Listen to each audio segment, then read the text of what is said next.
Mock. I'm the Dean of the College of Engineering. Sorry I am not able to be there in person. Come down with COVID, but I'm on the tail end of coming out of it, I think. Um, but I'm pleased to introduce coming to us from the south of Italy, Dr. Arturo Buscarino.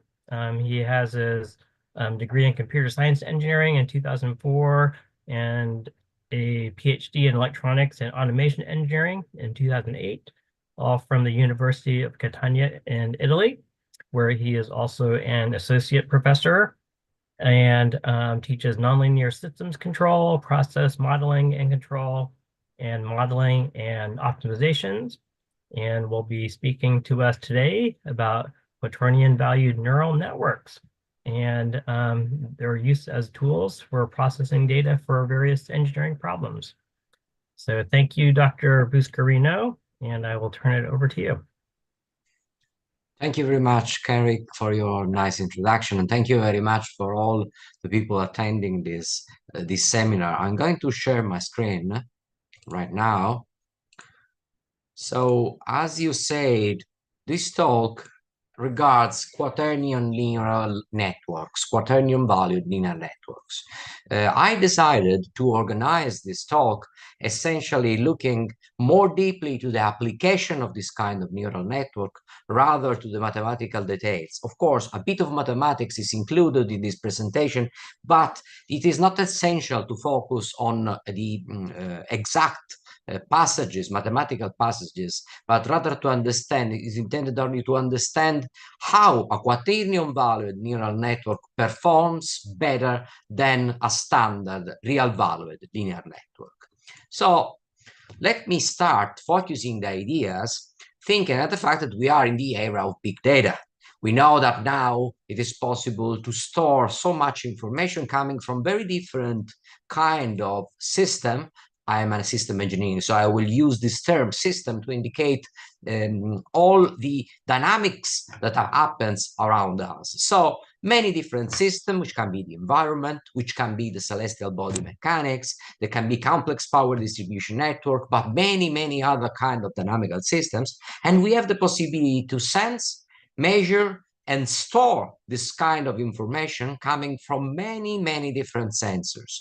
And then with all this data in this area of big data analytics, we put in a cloud and try to derive all the informations that underlie this kind of data. That can be modeling, for example, the dynamical behavior of the system where they are coming from, or analyzing their characteristics. In general, this is what we are now used to do, especially as computer science engineering.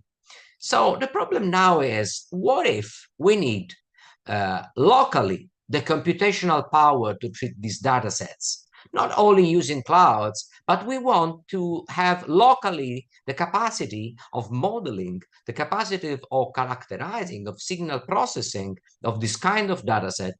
And we can do this because we have now many low-cost solutions. These are three kind of microcontrollers that has an intelligence on it. We have the STM32 by ST Microelectronics board. We have the Arduino board that now is present in any laboratory. We use it since the beginning of our engineering course here at the University of Catania. And the SP32, these three are low-cost microcontrollers. They are equipped also with input-output devices. So they are fantastic tools to have locally a computational power. But the problem is how to compress data still having good models. Here, in this point, the idea of using quaternion or hypercomplex, as I often will say, neural networks arises. So the possibility to have an intelligent tools that can work with few data extracted from large data sets. These kind of objects are fundamental if we want to control systems. I am a control engineering, so my problem, the problem that I focus on is that, yes, okay, I want to treat the data, I want to model dynamics, but I want also to use these models to control my system, to control the behavior of the system. So why hypercomplex or quaternion neural network? One can say yet another kind of neural network. And probably the answer to this is yes, it's just another kind of neural network, but in these networks, information flows efficiently through the network, and it is compressed. Moreover, the quaternion or hypercomplex neural network has an intrinsic multidimensional nature. So nonlinear spatiotemporal data coming from nonlinear spatiotemporal phenomenon can be easily handled by using this kind of neural network. So let's have a look on it. Probably we can understand if it is interesting or not using this kind of neural network. So this is the brief outline of this presentation. We will start with a bit of history and a bit of mathematics. I will try to maintain, as I say, the mathematics as limited as possible, but we have to bridge the gap between real and hypercomplex algebra. So few things, bit of history, bit of mathematics to this point. Then, what are Quaternion-valued neural networks, especially how to train them, and if possible, how to improve their training performance. At the end, but it's not exactly at the end, because as you will see, I will put applications during the presentation, during the different moments of the presentation, because the focus is applications in modeling control, and we will see also in image processing for obtaining different tasks. So let me start with a bit of history. This story begins in Ireland, exactly over the Broom Bridge in Dublin, because if you go to this bridge nearby the city center of Dublin, you will see that there is a plaque over this bridge, and the plaque is the one reported in this slide. And the plaque says here, as he walked by on the 16th of October 1843, Sir William Rowan Hamilton, that is the guy in the picture, in a flash of genius discovered the fundamental formula for quaternion multiplication and cut it on a stone of this bridge. So it seems that it was quite an epiphany for Hamilton. Hamilton is a well-known mathematician. He was thinking about how to standardize, how to formalize the problem of hypercomplex algebra, and he thought that it was possible to define this fundamental formula. We know the beginning of this formula, I squared, and the end of this formula equal -1. We call it the imaginary unit. But here we have other two objects, j and k, which are other two imaginary units, because also in this case, you see, we have that their square is -1, but also the product of the three terms is -1. This allows to define quaternions. Of course, some hereafter, the earlier idea of Hamilton, and also by Grassmann, which was studying the same subject in the same time, was summarized and clearly stated by William Kingdon Clifford in the 1870s. Because the problem of Clifford was to describe in a compact way the geometric properties of vectors, planes, and higher dimensional objects. We will see that nowadays, this kind of algebra and the quaternion description of reality is fundamental in emerging topics like robotics and computer graphics, because roboticists and computer graphic engineers use quaternions because they are fundamental to estimate and interpolate three-dimensional rotations, three-dimensional angle descriptions, and we will see that they allow us to describe in a compact way many real-world problems. But what does a quaternion look like? So a quaternion is essentially a generalized complex number. All of us know, rather from the beginning of our engineering course, that a complex number is a number composed by a real part and a single imaginary part. So two real number indicates one complex number, the real and the imaginary parts. In our case, the quaternion is described by four real parameters because we have one real part and three imaginary parts. You see I, j, and k, the three letters, that these symbols that Hamilton wrote down over a stone on the Broom Bridge. The three imaginary units So we don't have a single imaginary part, but we have one real part and three imaginary parts. Of course, we have the need, once this description is introduced, to understand how we can manipulate quaternions. And of course, a mathematician can start describing you in deep details the fact that we have the definition of the operator like the conjugate, the sum of quaternion, the product of quaternions, the inverse, which are reported here for clarity and essentially allow us to cope with this kind of elements, with this kind of numbers, of hyper-complex number. This is why we call it hyper-complex, because we have more than one imaginary part. Now, an interesting point is that the quaternion product is not subject to the commutative property. Even in fact, if you see the product QP, we refer with this symbol, the quaternion product, QP is different from P by Q, but the associative and distributive property holds.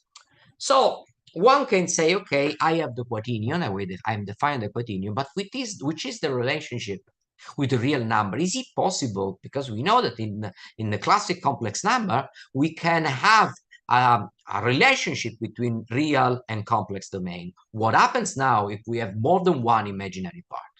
And this is what the mathematician called the Hamiltonian real calculus, which allow us to derive the fundamental relation reported in this slide. Again, I will not go into the details of this mathematics, but the point is that I have the possibility to pass from the quaternion representation toward a real representation, and I can invert this real representation. This will be fundamental in the later part, in the successive part of this presentation, because we will use this kind of switch between the real domain, the hypercomplex domain, in order to understand how to map a real valued nonlinear network, neural network, onto an hypercomplex neural network. So let's see how this passage can be done. Let me say that I will focus in this presentation only on the neural network, which is one of the classic deep neural networks, that is the multilayer perceptron.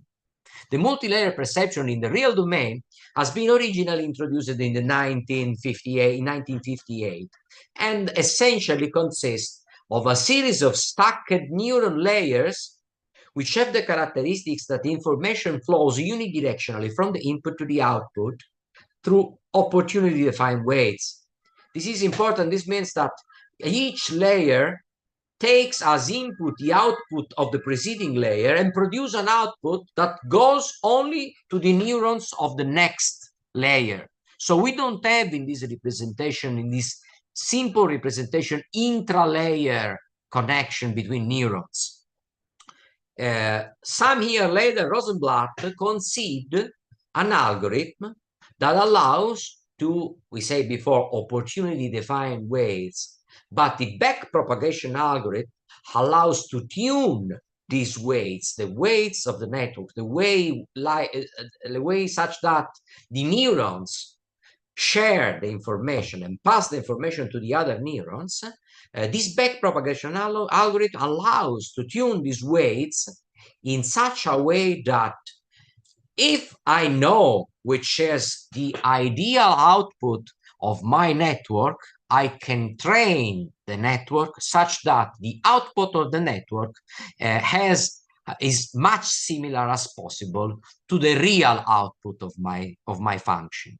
So this means that the error between the value assumed by the network and the value assumed that the function that I am going to represent as a neural network is minimized. It has been demonstrated that the multilayer perceptrons are universal interpolator for any multivariable nonlinear function. That means that multilayer perceptron can approximate with the desired level of accuracy any multivariable nonlinear function. Of course, the level of accuracy depends on the number of neurons included in the network. So Going into some details of the multilayer perceptrons, we say that the information flows from the input to the output, passing through the hidden layers, but we didn't say which is the intelligence, which is the core of each neuron. Each neuron contains what we call an activation function. Of course, these kind of information are, let me say, trivial for people working on neural networks. But it is interesting to stress them again, because when we pass to the ever complex domain, we will see that we can use the same paradigm.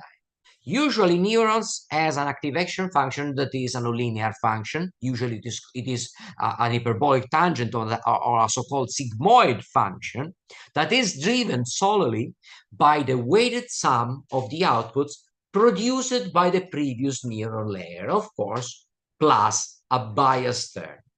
So, training a multilayer perceptron defined like this to approximate a given multivariable nonlinear function essentially means to determine the set of weights that minimize the error between the output of the network and the value assumed by the multivariable function that we are trying to approximate.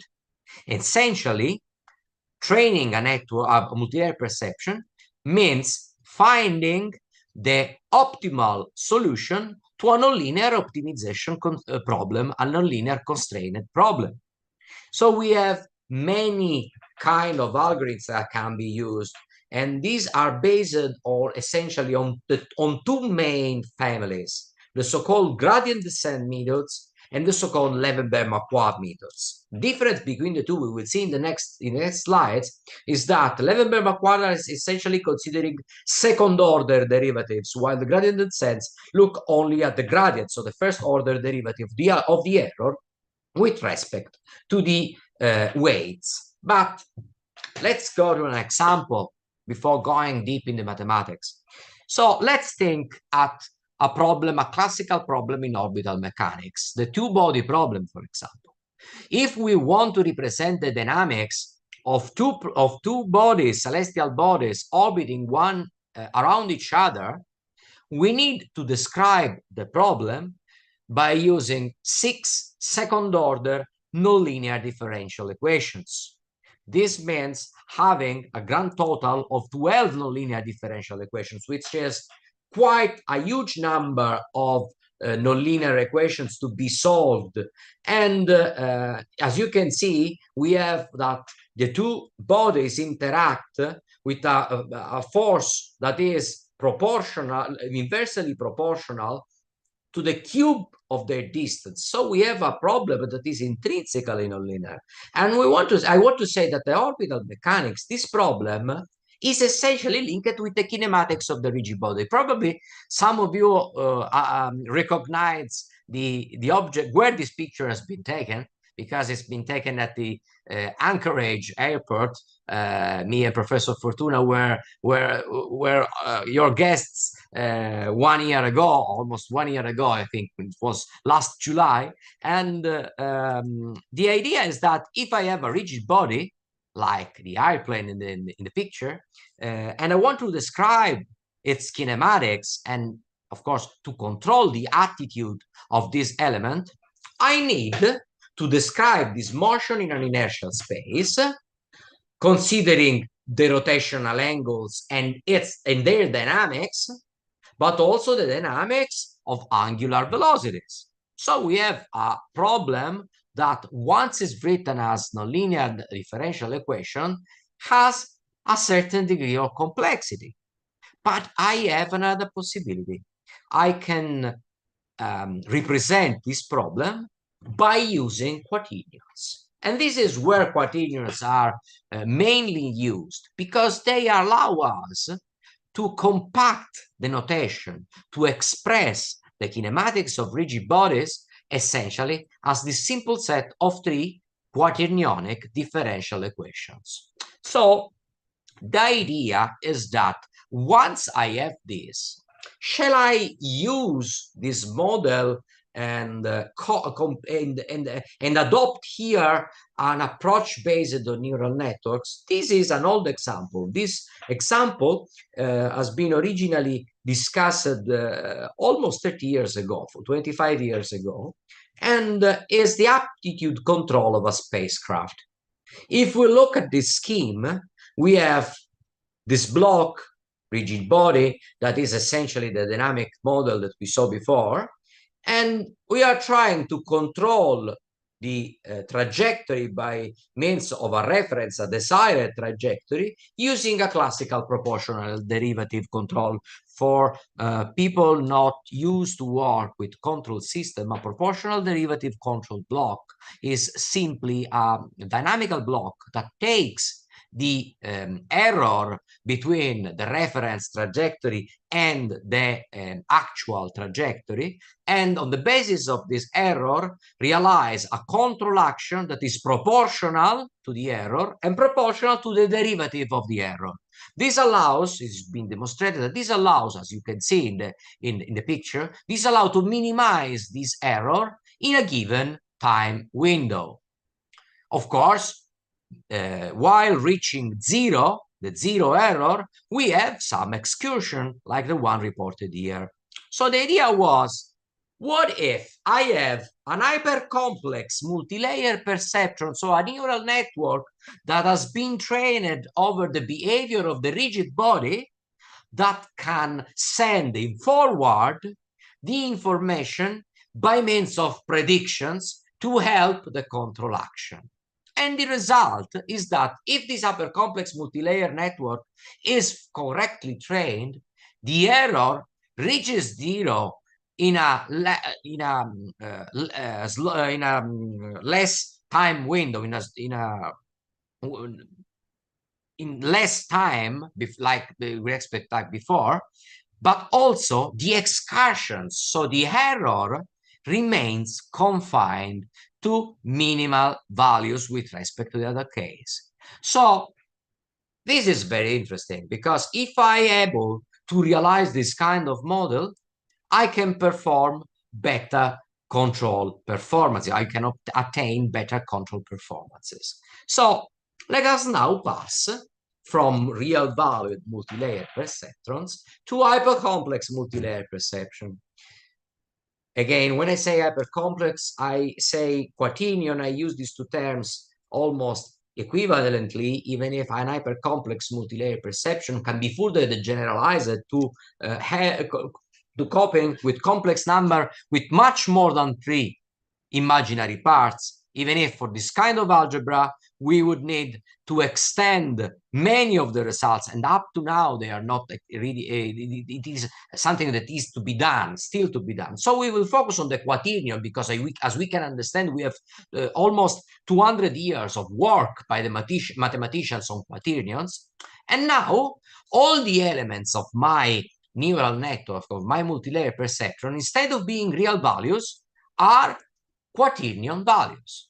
So we have the weights that are quaternions, real part and 3 imaginary parts, all the weights between the input and the hidden layers, among the hidden layers and towards the output layer, all these weights are quaternions. The inputs are quaternions. The output are quaternions. Of course, also the bias are quaternions. So we are just moving, taking the same paradigm and moving toward the quaternion domain. It seems to be trivial, but it is not, because we have several problems. The first one is, what about the activation function? Because we see that the activation function is a single valued nonlinear function. What happens in the hypercomplex domain, in the quaternion domain? I have two possibilities. We have two possibilities. We can extend the class of real valued sigmoid function to the class of quaternion activation function. So my function becomes a function of quaternion values, which produce quaternion values. But to do this, I need to define the so-called quaternion exponential function that, as you can see, has absolute values, so introduce discontinuities. And that can be a problem, because if you remember, I say that training a network means to change the weights according on how the error change. So we need derivatives.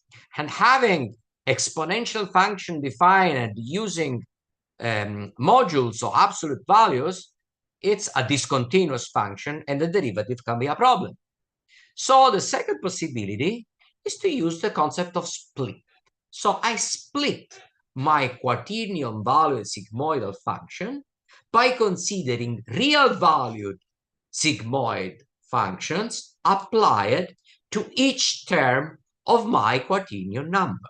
So the sigmoid applies to the real part of the quaternion, applies to the three imaginary parts of the quaternions. In this way, I maintain the hypothesis of using sigmoid functions which are necessary to be sure that I can use my multilayer perceptron as a universal interpolator. But at the same time, I decrease the level of complexity when I start my learning algorithm, because I will look at the derivative still in terms of real valued function. So now let's go into detail on how this learning process works. It is the so-called, as I said before, backpropagation of the error in real valued or in hypercomplex multilayer perceptron. The paradigm, the idea underlying it is the same. I have an output that is a quaternion for the first, a series of outputs from the first layer that is the input layer. These outputs are quaternion, and they become parts of the input of the next layer, and so on, up reaching the output. So at the end, once I put the input, the multilayer perceptron process the information, and I obtain the outputs. Are these outputs similar to the inputs that I want? Sorry, are these outputs similar to the output of the real function when the input are presented? Of course, at the beginning, they will not be.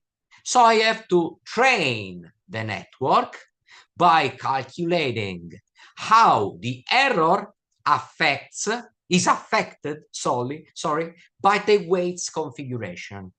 We do this in the real value domain. We do this in the Quaternion-valued domain. The difference is that when I calculate the activation function, I have the quaternion product among the output of the generic neuron and the vector of quaternion weights.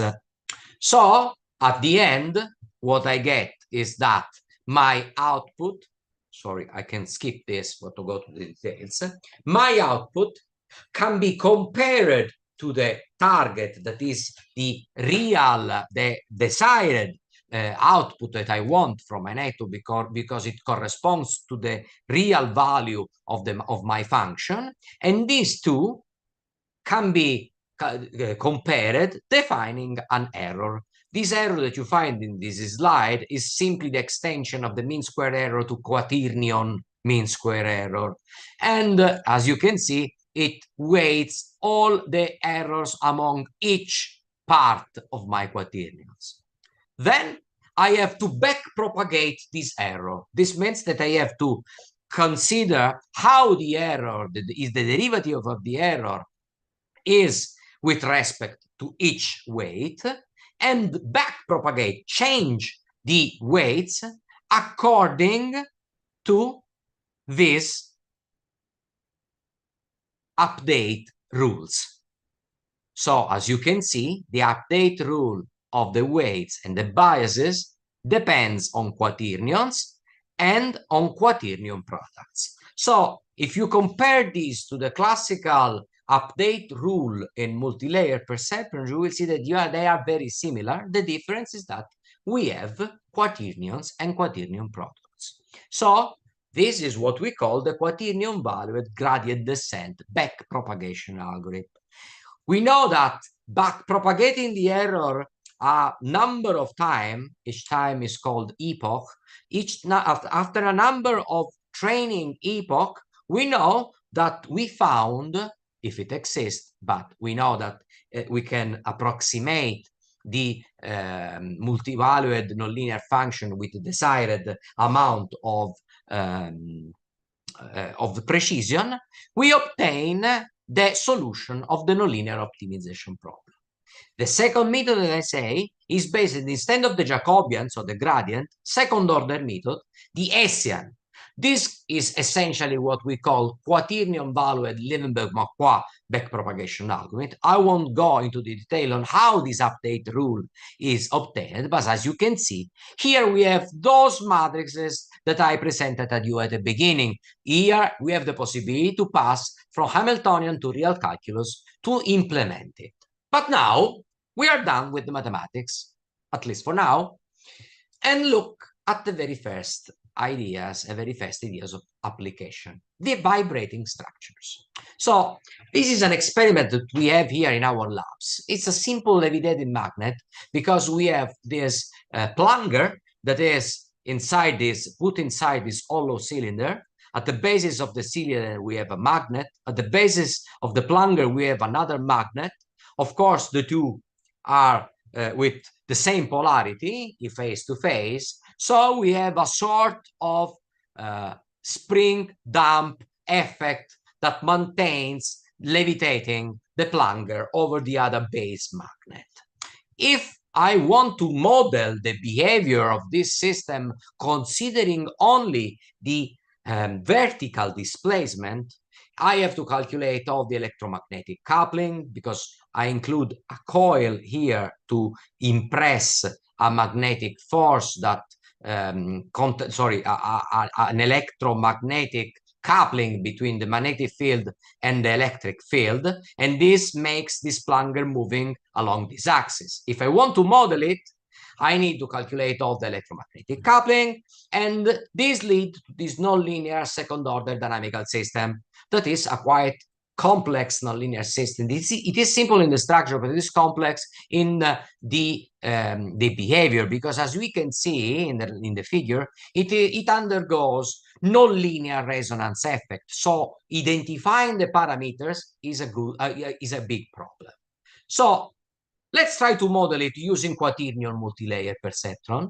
We need data, so we used a laser sensor to measure the vertical displacement of the plunger. This is the usual kind of vibration that I can see over this plunger. I use this structure, this quaternion neural structure, and what you see is that the multilayer perceptron after training is able to follow the target signal with one step ahead prediction. So why we use this kind of problem? Because this kind of model, because we are interested in understanding how it is possible to control vibrations, especially in vehicles, industrial machinery or transportation vehicle, because the operator is subjected to many low frequency vibrations that can be a problem for the health of the operator. And this kind of vibration usually are in low frequency. So we used 4 of these magnetic spring-based damper that we saw before to control this levitating suspended platform. We impress different signals to the coils and we obtain vibrations. So how to model the dynamics of this system? We can have a model when we impress sinusoidal signal with constant amplitude and fixed frequency. And we have models when the system is driven by using noisy Gaussian noise signals. How to model it? We have linear acceleration, we have angular velocity, we have positions. Okay, all these things can be represented as quaternions. So we use quaternion neural network to train the two kind of scenario. I will skip this kind of result. These are the classic kind of signals that we acquire, and we use 15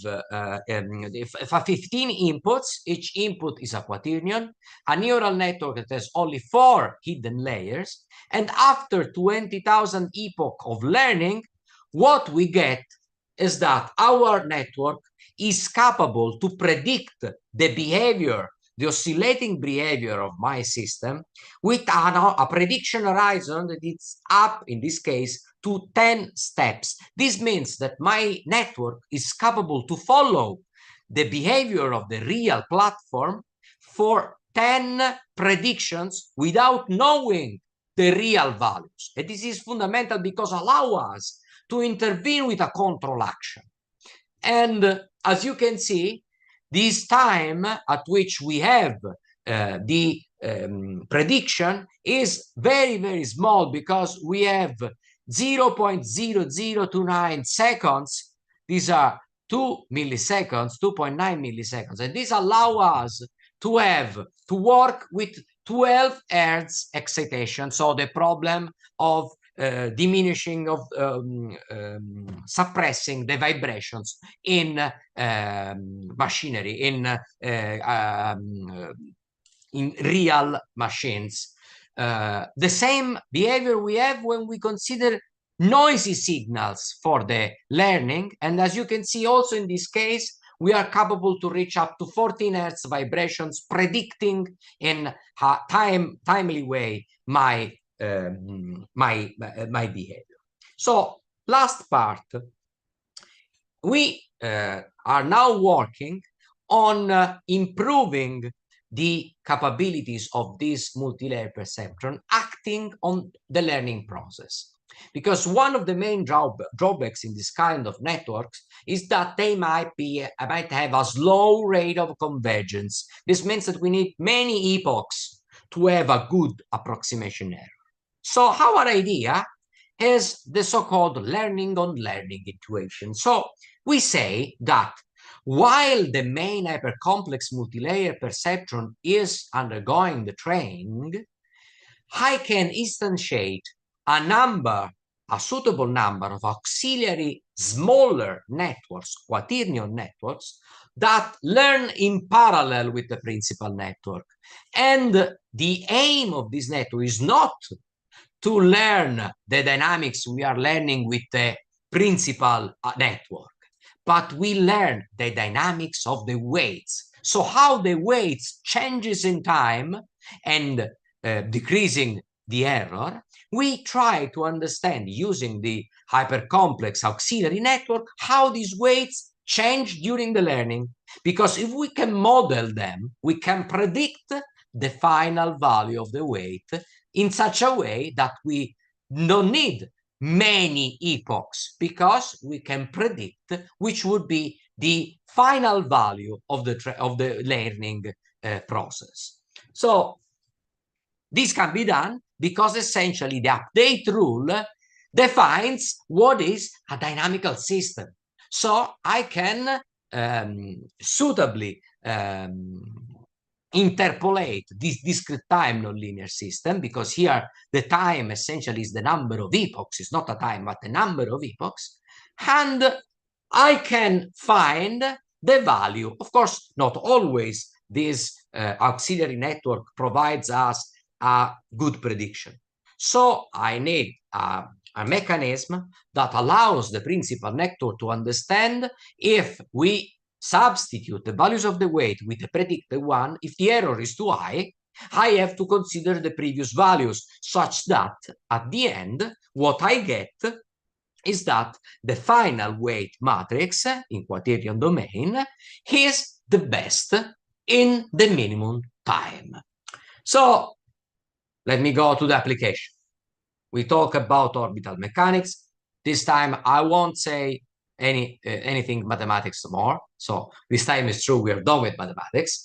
And let's go back to orbital mechanics and try to model the trajectory of Venus by taking as observer the Earth. This means that we have a center of gravity of the two planets in a three-dimensional space, and we see which is the trajectory of Venus with respect to the center of gravity. So we took this data set from the SPICE dataset that you can find online, and essentially the trajectory of Venus between the 1st of June 2000 and the 1st of June 2005. We have 5,000 points with a sampling period that is 8 hours and 45 minutes. And we instantiate an hypercomplex neural network with the learning on learning algorithm. to see if it is possible to predict the trajectory of Venus. Of course, without solving the nonlinear dynamical equations that we can write as the three-body or two-body problem, but simply to predict from data the behavior of the planet. So what we get is that we can obtain a 30-step ahead prediction that is good. 30 steps means that we have the possibility to obtain the correct value without knowing the real values of the position and the velocity and the acceleration of the body for before 30 samples. And as you can see, if I do the same with a classic real-valued multilayer perception, the red curve, the prediction is not very good with the same number of epochs. While the quaternion neural network, this is the green line, follows much better the real trajectory and performs much better. But what is interesting is that if I train my network with a gradient descent algorithm, what I obtain is that I don't have so much differences in the number of epochs when using the learning on learning process, the auxiliary network. But if I do it with the Levenberg-Marquardt, as you can see, I can diminish it much the number of epochs without losing in the error performance. So we say, okay, now we want to go beyond. We want to predict chaotic or hyper-chaotic time series with using a multi-layer perceptron. And we consider this hyper-chaotic Lorentz system. Pay attention, because this hyper-chaotic Lorentz system is based essentially on fluidodynamics, because the Lorentz system models the atmospheric convection law derived by a simplification of the equation describing the fluid circulation in a shallow layer of fluid, heated uniformly from below and cooled uniformly from above. This is the well-known butterfly attractor that is now much well-known, but essentially this system is correlated to the behavior of the atmospheric condition, and we know that predicting atmospheric condition is a huge problem. So we are testing our quaternion multilayer perceptron over particularly difficult time series. This is the structure of the network that we used. This is the number of epochs that we have by using the Levenberg-Marquardt algorithm to train the network. As you can see, without using the auxiliary network, we need many epochs. The number of epochs is significantly shrinked when I use the auxiliary network. And this advantages increases when the number of neurons in the hidden layer increase. And this is what happens to the error. As you see, we can maintain, decrease the variability of the error. These are error bars over a number of 100 realizations. And the error that we have, it's much slow in the three-dimensional space, much small in the three-dimensional space. So the idea is good. We can use auxiliary networks also to predict complex time series coming from complex nonlinear systems. I think I'm running out of time, but I want you to look rapidly to the fact that quaternion multilayer perceptron are not useful only in predicting nonlinear time series behavior, as we saw up to now, but they are useful also in image processing. Because if you think, if we have color images, we can represent color images by means of the degree of the level of red, green, and blue, for example.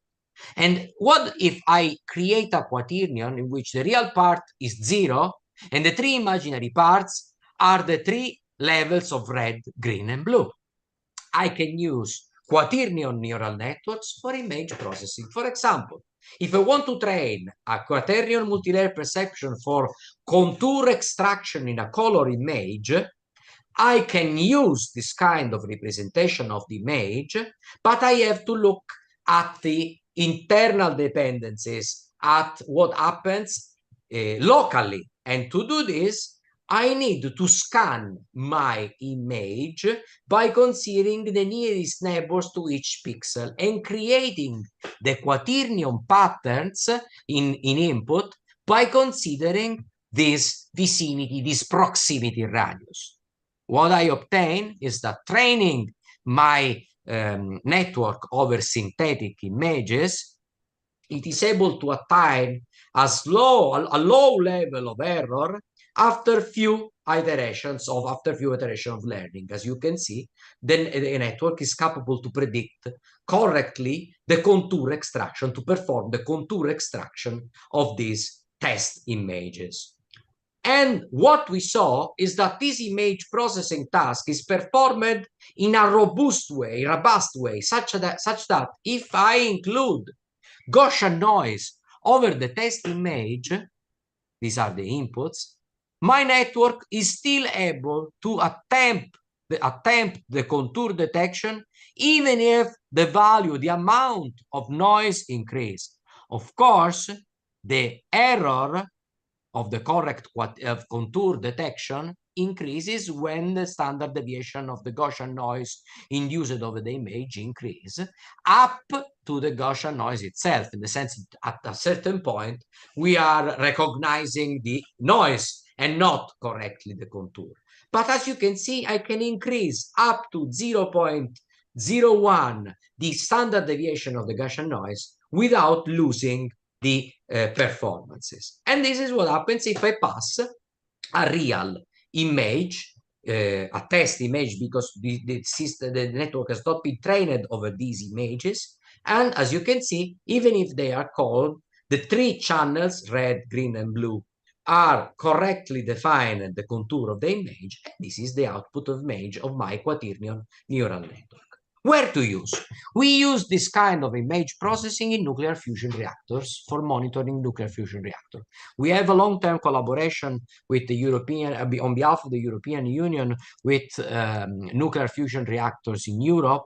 We are part of the Eurofusion consortium, and also now on the ITER consortium. And these are two of the nuclear fusion reactors that are in Europe. The tokamak was nearby Rome, now has been dismantled to create a divertor tokamak test. It is a new nuclear fusion reactor. I won't go in the details of nuclear fusion, but as you can see, such a complex reactor needs many control system, diagnosis system, monitoring systems.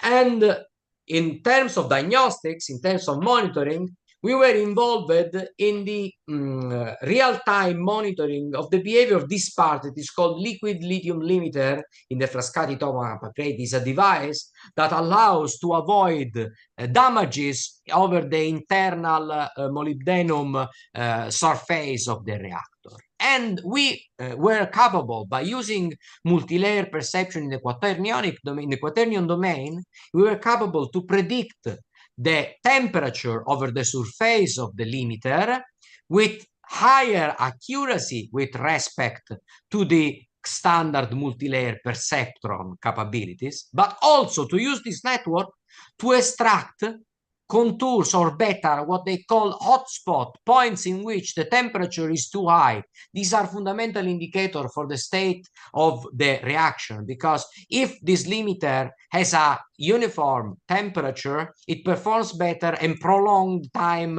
of the nuclear fusion reactor inside the reactor. So this kind of networks is capable to retrieve in real time hotspot. So to conclude, I hope to be in time, I think so. To conclude this seminar, some take-home messages. So the question can be, okay, they are too complex for me. Why I have to use it? So why not using hypercomplex neural network? The first thing that one can say, complex mathematical calculation. But it is not true, because using the Hamiltonian real approach, with optimized matrix calculation routines, we can implement a hypercomplex neural network over those kind of small, low-cost microcontroller devices. Second, one can say the learning is too slow. And again, no, because we saw that by implementing the auxiliary network approach, we can speed up a lot the learning process without losing the approximation error. So now I can say, why using? Which are the pros of using hypercomplex neural network? They are robust. We saw that they are robust to external errors. They are capable of predicting up to high step ahead prediction horizon. They are versatile. They can do time series prediction, but also image processing. And they are prone to the real-time use. And they are gaining a strong interest in the scientific community in the last years. So they are yet another kind of neural network, yes, but probably it's worth knowing them and start using them. I want to acknowledge the help of all the people working with us at the University of Catania, with me and Professor Fortuna, especially the research associate, Professor Carlo Famoso, and the group of PhD students with worked over the results that I showed you during this presentation. They've been they are all of them were capable to be selected for a grant that was entirely financed by private company as ENI or by the European Union. So I'm proud of this group of people because all of the results that you saw are essentially thanks to their continuous work. Just to give you some references for the readings. You may notice and you may understand and recognize the picture there. It was taken at the library there at the University of Alaska Anchorage. Wonderful library, let me say. And inside that library, we found, when we were there 1 year ago, we found the book that you saw there written by Professor Fortuna 30 years ago. So you can find at the library. It's the first of these references that I suggest you, neural networks in multidimensional domain. And the others are just the last results that I collected in this presentation. Thank you for the attention. Well, thank you. Yes. So I've got a couple of questions, if that's all right. So are there any subjects that hypercomplex neural networks would not be suited for? For what is not suited for? Yeah, is there anything, right? Is there any weakness for it trying to analyze something? You know, the problem is that we have to represent data sets in terms of quaternion. And of course, we need to maintain the concept of quaternions. If I take an image and each pixel has an R and G and B value, and I put it in a quaternion, this is consistent with the idea that that is a unique piece of information. If I have displacements over the three axes, this is consistent with the idea of quaternion. So the fact is that quaternions are particularly fit when I have multidimensional data. So when I have information where not only the time, but also a space, where the space can be a physical space, a color space, or any other kind of space, but where the space is important as the temporal dimension. So for all those cases, quaternions perfectly fit. All right. And then is there an upper limit on auxiliary networks or neurons when you're using that system? Because there's a law, right? The law of diminishing returns. Is that something that's been noted? Like what it may be a question that we don't know the answer to yet, but like do we know of how far you could extend the system out to try to get a more accurate prediction out of it? Okay, the auxiliary network paradigm is not providing us better predictions, in the sense that if we let the hypercomplex linear network be trained for a sufficient number of epochs, we will reach the same level of approximation, okay, and the same level of prediction. The problem is that I want to attain it with a slower convergence time, with in a more rapid time, because if I want to use it in real-time scenarios, I need, because they are powerful, but if they are too slow in the training phase, I can use it only offline. I cannot use in a real-time scenario where it is called in computer science, you will know better than me, it is called continual learning, when the network, when the artificial intelligence architecture learns ongoing during the phenomenon. Okay. Quaternion networks, since they have a slower convergence rate in terms of epochs, cannot be used such that in real-time scenarios. So the auxiliary network, the aim of the auxiliary network is to fruitfully decrease the number of epochs needed, because at the end, if I correctly define the auxiliary network, because they should not be too large, because if they are too large, it means we need more time to train the auxiliary network, and this is not good. But if they are too shallow, we don't have a correct prediction of the weights. So we have to determine a correct trade-off on the dimension and on the number of auxiliary network, because this can be still optimized if, instead of predicting all the weights of the network, I use auxiliary network to predict only those weights which affects the most the error. All these trade-offs are needed to attain the desired prediction error with the desired limited number of epochs. All right, thank you so much. All right, let me go check if we have any questions online. I'll be right back. Okay.